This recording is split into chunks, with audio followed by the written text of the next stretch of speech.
Welcome to today's Arch Capital update.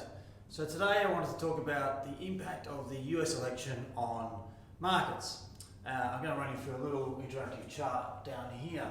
But the message really is how much in the past have presidents made that much impact on markets.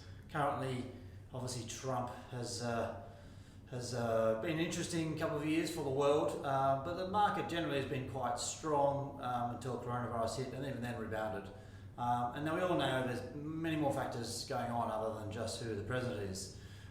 So this weekend in the States, or next Tuesday, they go to the polls, and it might be a couple of weeks until we know the outcome. But for a lot of investors, what does that mean? So we're just going to look at history first and try to put it into a bit of context. Just going down this page. Sorry about that. So here we are, all the past presidents here. I'm going to bring that in a bit closer just so you can see it. So you can see that up a bit closer now, and you can see the presidents ranging back into the Depression, into the 30s, 40s, 50s, all the way through. And if we click through any of those, if it was Kennedy or Nixon or Ford or Carter or Reagan, we've got Bush Senior, Bush Junior, we've got Clinton, Obama and Trump. Lots and lots of things going on in the world throughout that period.